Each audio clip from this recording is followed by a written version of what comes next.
मेरी तरह ना आए जिस तरह मैं आई हूँ। तो एज ए इंडियन पहला प्यार मेरा इंडिया और दूसरा कुवैत है। माशाल्लाह, we love Kuwait. We love Kuwait. तो मैं आने वाले लोगों को ये बोलना चाहूंगी कि भाई बच के रहना, विश्वास नहीं करना किसी पे, ट्रस्ट। क्योंकि लड़कियों का 100-200 दिनार तो मेकअप में ही चला जाएगा। तो मैं बोलूंगी कि यहाँ किसी पे भरोसा ना करें। तो जैसे आपको रैंक करना हो दुबई, ओमान, कुवैत, यहाँ पे 1 साल मेरे लिए बहुत स्ट्रगल वाला निकला है। सबसे ज्यादा फेमस तो कुवैत टावर है, जहाँ पे हम लोग हैं। नाम मत लीजिए, बाकी आप एक्सपीरियंस शेयर कीजिए। अस्सलाम वालेकुम। तो आप सब लोगों का फिर से वेलकम है मेरे दूसरे एपिसोड में। ये मेरा पॉडकास्ट का दूसरा एपिसोड और अभी मेरे साथ है कश्मीर की गुड़िया जी। इनका पूरा नाम है गुड़िया चौधरी। ये कुवैत में है। इनसे जानते हैं कुवैत में लड़कियों की जिंदगी के बारे में और अपने पूरे पॉडकास्ट में इसी से रिलेटेड जानकारी देते हैं, ताकि जो लड़कियां इंडिया में या कहीं से भी मेरा वीडियो देख रही हैं उनको कुछ हौसला मिले, उनको आना चाहिए या नहीं आना चाहिए, इन सारी चीजों के बारे में गुड़िया जी से जानते हैं। अस्सलाम वालेकुम। वालेकुम अस्सलाम। कहाँ से हैं? मैं इंडिया कश्मीर से। इंडिया जम्मू कश्मीर से। जम्मू कश्मीर से।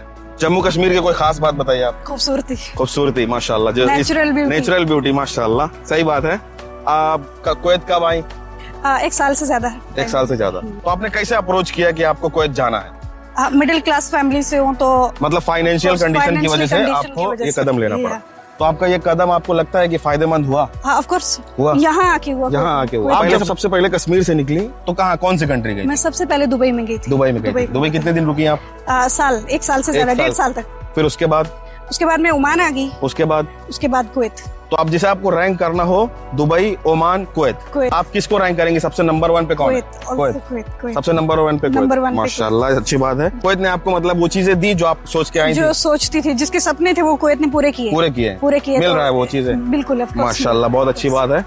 तो मैं ये कहना चाह रहा हूँ गुड़िया कि जो कश्मीर से बैठ के लड़कियां शायद हमारा वीडियो देखें, जिनको देखना है कि भाई कश्मीर में हम बैठी हैं, हमारे कश्मीर की लड़की कुवैत पहुंच गई है, ये कर रही है, उनके अंदर भी जज्बा आएगा कि हम भी जाएं। तो उनके लिए क्या मशवरा है आपका? मैं अपनी बात बोलूं तो मैं खानदान की पहली लड़की हूँ जो आउट ऑफ कंट्री हूँ। इतनी कंट्रियां घूम चुकी हूँ। जो जॉब कर रही हूँ, अकेली इंडिपेंडेंट हूँ। तो मुझे ऐसा लगता है कि मुझे सबको सजेस्ट करना चाहिए कि सब यहाँ पे आके काम करें। आपका मशवरा है? मेहनत करें, काम करें, अपने सपने पूरे करें। तो आपका फैमिली का क्या रिएक्शन है? जैसे आप काम कर रही है तो फैमिली खुश है? मैं अपनी फैमिली में सबसे बड़ी हूँ। मेरी फैमिली बहुत खुश है। चलो, अब एक पर्सनल सवाल है, जैसे आपकी फैमिली में आप सबसे बड़ी हैं, तो आप फाइनेंशियली आप ही पूरी फैमिली को सपोर्ट करती हैं? जी, आप ही सपोर्ट करती हैं।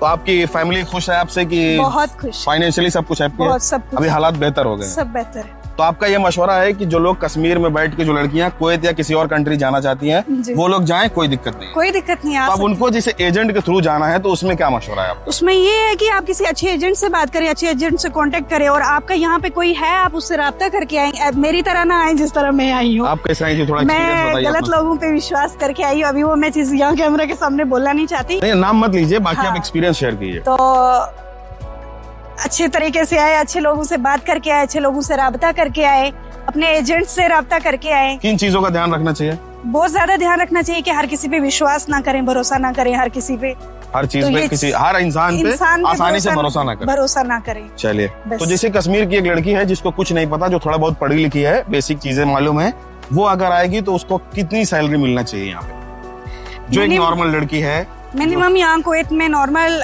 लेबर्स की सैलरी तो 250-300 है। 250-300 आपके अकॉर्डिंग कम से कम 250? मेरे अकॉर्डिंग 250-300 सैलरी होनी चाहिए। मतलब 250 होता है 75,000 और 300 होता है 90,000। तो 90,000 इनके अकॉर्डिंग कम से कम 75 से 90,000 के बीच में सैलरी होना चाहिए लड़कियों की। ये सही कह रही है, क्योंकि लड़कियों का 100-200 दिनार तो मेकअप में ही चला जाएगा भाई। तो ये भी बात सही है माशाल्लाह। अब ये बताइए गुड़िया जी कि कुवैत में आपको सबसे बेहतरीन चीज क्या लगती है? कुवैत पूरा बेहतरीन है। यहाँ की गवर्नमेंट बेहतरीन है। यहाँ की हर चीज बेहतरीन। हर चीज बेहतरीन लगती है। कुवैत का अगर खाना कैसा लगता है आपको? हाँ, उतना ज्यादा थोड़ा अच्छा है, ठीक है। ओके तो अपने पास ऑप्शन भी है ना, यहाँ पे काफी सारी होटल्स हैं। ऑप्शन भी है। अभी मुझे इतना नॉलेज नहीं है। हाँ, ये भी मुझे इतना नॉलेज नहीं है। कुवैत में जब आप 1 साल से हैं तकरीबन जी, 1 साल से, तो एक इंसान को कम से कम कितने दिन कुवैत में रहना चाहिए, उसके बाद कुवैत छोड़ देना चाहिए? मुझे ऐसा लगता है कि जब एक यहाँ पे एक दूसरी कंट्री में, दूसरे देश में जब हम जाते हैं तो हमें 1 साल तो लग जाता है वहाँ पे सेटल होने के लिए। 1 साल लग जाता है।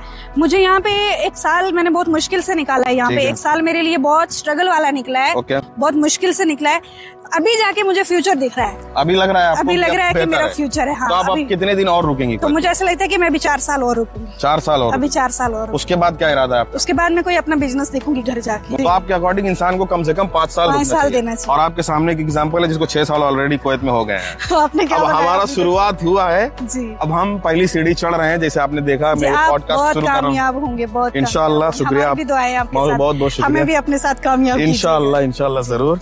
तो अब मुझे छोटे मोटे मेरे कुछ सवाल लास्ट में रह गए हैं। जी। जैसे कि कुवैत में अगर कोई लड़की घूमना चाह रही है तो कौन सी जगह जाए घूमने जो सेफ हो, अच्छी हो, खूबसूरत हो? सबसे ज्यादा फेमस तो कुवैत टावर है, जहाँ पे हम लोग हैं अभी खड़े हैं। ठीक है, कुवैत टावर है। उसके बाद कोई मॉल्स देखना चाहे तो उसके बाद एवेन्यूज जा सकते हैं, अलकुत मॉल जा सकते हैं। एवेन्यूज जा सकते हैं, अलकुत मॉल जा सकते हैं। और मुझे नॉलेज नहीं है। हम दूसरों को वो बात बोलेंगे जो हमारा खुद का एक्सपीरियंस है, जो हमारा खुद का। तो मैं बोलूंगी कि यहाँ किसी पे भरोसा ना करें। यहाँ किसी पे भरोसा ना करें। ये गुड़िया चौधरी का कहना यह है कि यहाँ पे किसी पे भरोसा ना करें। चलिए, बहुत शुक्रिया। किसी पे भी अब मेरा कुछ पर्सनल सवाल है गुड़िया जी। जैसे कोई लड़की आ गई, अब उसको कोई अप्रोच कर रहा है, जैसे उसके साथ कोई रिलेशन में आना चाह रहा है, तो उसके लिए क्या मशवरा है आपका? दूर से राम राम। दूर से राम राम, मतलब रिलेशनशिप में नहीं आना? नेवर। चलिए, एंड लास्ट में मैं एक बात बोलना चाहूंगी कि अगर हम बड़े हैं तो हम छोटों को क्या सिखाते हैं। जो गलतियां हमने की है वो तुम नहीं करना। तो मैं आने वाले लोगों को ये बोलना चाहूंगी कि भाई बच के रहना, विश्वास नहीं करना, किसी पे ट्रस्ट नहीं करना, और लोगों पे भरोसा नहीं करना, और रिश्ते नहीं बनाना किसी के साथ।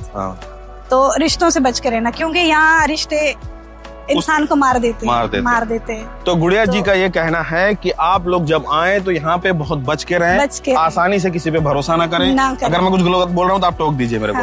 आसानी से आप किसी पे भरोसा ना करें। रिश्ते बनाने से आप थोड़ा सा संकोच करें। आप अपने आप का ख्याल रखें, अपने काम पे फोकस करें, और ज्यादा अनचाहे लोगों से दूर रहे। सही है, दूर रहे। तो जो गलतियां हमने की हैं वो आप ना करें। ना करें। कि जैसे एक लड़की यहाँ पे 200 दिनार सैलरी कमा रही है और उसकी फाइनेंशियल प्रॉब्लम है घर में, तो कितनी सैलरी अपने पास रखे और कितनी भेज दे? मतलब उसको सेविंग अपनी पर्सनल करनी चाहिए या पूरी घर भेज देनी चाहिए? वो तो उसकी सैलरी पे डिपेंड करता है कि उसकी सैलरी कितनी है। मान लीजिए 200 दिनार सैलरी है तो उसको फिर भी 140 घर भेजना चाहिए। 140 घर भेजना चाहिए। उसके बाद अगर कुछ बच रहा है तो अपने लिए सेविंग कर सकती है। तो आपने कुछ सेविंग की है? मैंने बहुत कुछ सेविंग। इस कुवैत ने मुझे बहुत कुछ दिया है माशाल्लाह। अगर मैं एज ए इंडियन अगर मैं बात करूँ, एज ए इंडियन पहला प्यार मेरा इंडिया और दूसरा कुवैत है। माशाल्लाह, we love Kuwait. Always love Kuwait. तो कुवैत का आपको मौसम, वेदर, सिस्टम कैसा लगता है? मुझे समझ ही नहीं आता। हम सुबह ड्यूटी, रात को घर। समझ में नहीं आता जो है अच्छा है। तो जैसे अभी आज हम लोग जब शूट कर रहे हैं 26 अप्रैल है और मौसम बेहतरीन सुहाना है, कोई गर्मी नहीं है। जैसे कि आप लोग देख सकते हैं, ना पसीना ना कुछ। हम लोग आउटडोर में शूट कर रहे हैं। अभी मेरा बजट कम है तो मेरा स्टूडियो रेडी नहीं हुआ। इंशाल्लाह स्टूडियो रेडी होगा तो मैं फिर से गुड़िया जी को बुलाऊंगा अपने पॉडकास्ट में। और ये मेरा पॉडकास्ट का दूसरा एपिसोड है गुड़िया, जिसमें मैंने आपको इन्वाइट किया है, जिसमें आप आई हैं डायरेक्ट। माशाल्लाह। लास्ट में मेरे व्यूअर को जो मुझे देखते हैं उनके लिए आप कुछ कहना चाहें, उनके लिए कुछ अल्फाज? मैं सबको बोलना चाहूंगी कि बहुत अच्छी और गुड इन्फॉर्मेशन देते हैं, तो आप सब फॉलो कर ले, लाइक शेयर कमेंट कर दे, और बहुत दूर लेके जाए कि आपको इन फ्यूचर उनका कुछ बेनिफिट, उनको कोई फायदा होगा। चलिए, बहुत जो आने वाले लोग हैं वो भी इनकी वीडियो देख के जानेंगे कि क्या सही और क्या गलत है, बाहर कंट्रीज में क्या है। तो ये थी हमारे साथ गुड़िया जी, जिनका सफर है कश्मीर से कुवैत तक का। और सफर काफी खूबसूरत था। सफर में उतार चढ़ाव भी थे, सफर में उतार चढ़ाव भी थे, कहीं पे बहुत ज्यादा उतार था। अब अल्हम्दुलिल्लाह चढ़ाव आया है, अब सब बेहतर हो गया है।